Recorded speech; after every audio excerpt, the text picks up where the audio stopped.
The unseen strings of control. क्या आपको कभी ऐसा लगा है कि आप कोई डिसीजन ले रहे हैं लेकिन वो डिसीजन आपका है ही नहीं? ये फीलिंग कि कोई और आपकी लाइफ की गाड़ी चला रहा है बहुत कॉमन है। We feel like puppets dancing to someone else's tune, but we can't see the strings. It's a confusing and frustrating place to be, isn't it? एक दोस्त आपसे कुछ ऐसा करने को कहता है जो आपका मन नहीं है, पर आप ना नहीं कह पाते। क्यों? यह सब कोइंसिडेंस नहीं है। ये एक सोची समझी गेम है, एक साइकोलॉजिकल खेल है। इसके पीछे एक साइंस काम करती है जिसे हम समझ नहीं पाते। ये अनजान धागे, ये अनजान फोर्सेस हमारे माइंड के साथ खेलती हैं। It's your inner voice telling you that something is wrong. ये एहसास कि आप कंट्रोल में नहीं हैं, ये आपकी सबसे बड़ी शक्ति बन सकता है अगर आप इसको समझने की कोशिश करें। आज हम इसी सफर पर निकालेंगे।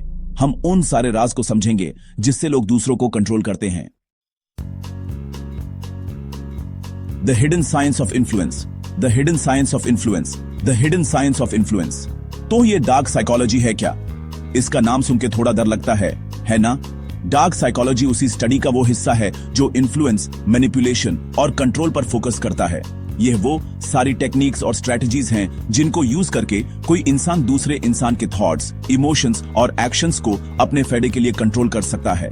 ये हमारे आसपास हर वक्त हो रहा है। हमारे ब्रेन में कुछ पैटर्न्स होते हैं, कुछ शॉर्टकट्स होते हैं जिन्हें कॉग्निटिव बायसेस कहते हैं।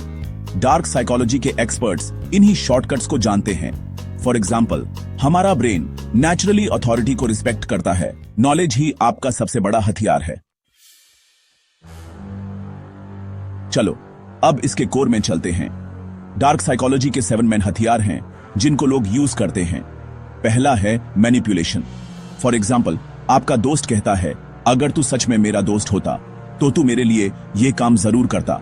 दूसरा पिलर है गैसलाइटिंग। इसमें मैनिपुलेटर आपको आपकी ही रियलिटी पर डाउट करवाता है।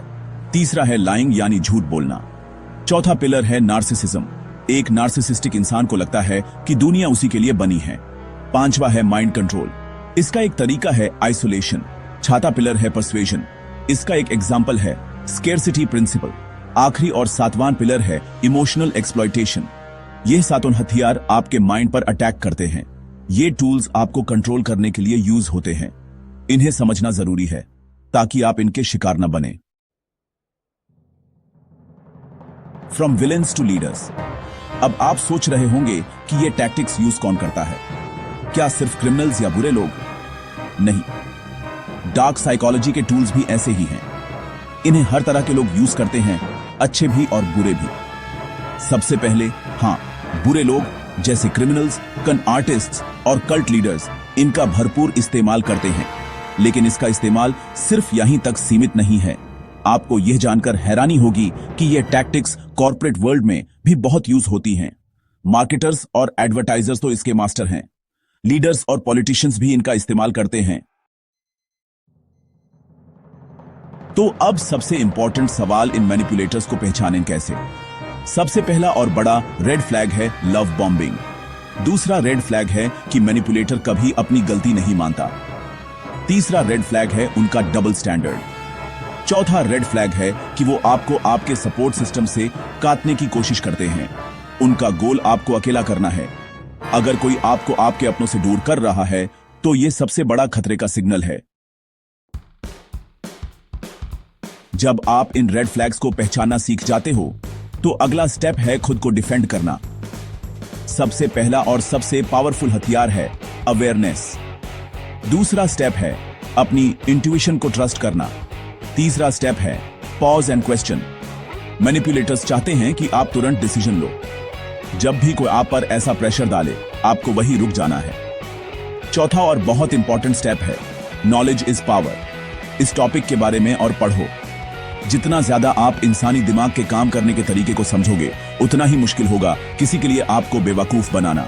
यह नॉलेज आपका वो शील्ड है जिसे कोई तोड़ नहीं सकता।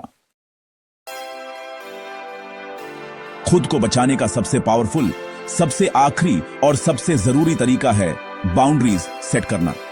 बाउंड्रीज का मतलब है आपकी पर्सनल लिमिट्स। यह आपके सेल्फ रिस्पेक्ट का सबसे बड़ा प्रमाण है। जब आपकी कोई बाउंड्री नहीं होती तो आप एक खुले दरवाजे की तरह हो। लेकिन जब आप बाउंड्रीज सेट करते हो तो आप अपने मेंटल और इमोशनल स्पेस के मालिक बन जाते हो। एक और जरूरी बाउंड्री है अपने इमोशंस की जिम्मेदारी लेना और दूसरों के इमोशंस की नहीं। जब आप बाउंड्रीज सेट करते हो तो कुछ लोग आपसे दूर हो जाएंगे। जो लोग सच में आपकी केयर करते हैं वो आपकी बाउंड्रीज की रिस्पेक्ट करेंगे। यह आपकी सेल्फ वर्थ को बढ़ाता है। तो आज हमने क्या सीखा? हमने अंधेरे के राज को समझा। हमने देखा कि कैसे लोग साइकोलॉजिकल ट्रिक्स यूज करके हमें कंट्रोल करने की कोशिश करते हैं। लेकिन सबसे इंपॉर्टेंट चीज जो हमने सीखी वो ये है कि हम कमजोर नहीं हैं। यह सारी गेम तब तक ही चलती है जब तक हम इससे अनजान हैं। जिस पल आप इस गेम के रूल्स को समझ जाते हो उसी पल आप इस गेम से बाहर आ जाते हो। आप प्लेयर बन जाते हो, पॉन नहीं। यह नॉलेज, यह जानकारी आपकी सबसे बड़ी ताकत है। अब आपको कोई लव बॉम्बिंग से बेवकूफ नहीं बना सकता। अब आपको कोई गैसलाइटिंग से कंफ्यूज नहीं कर सकता। याद रखो, आपकी लाइफ का रिमोट कंट्रोल आपके हाथ में होना चाहिए। आप वैल्यूएबल हो, आप इंपॉर्टेंट हो और आप डिजर्व करते हो कि आपको रिस्पेक्ट और ऑनेस्टी के साथ ट्रीट किया जाए। और ये आसान है,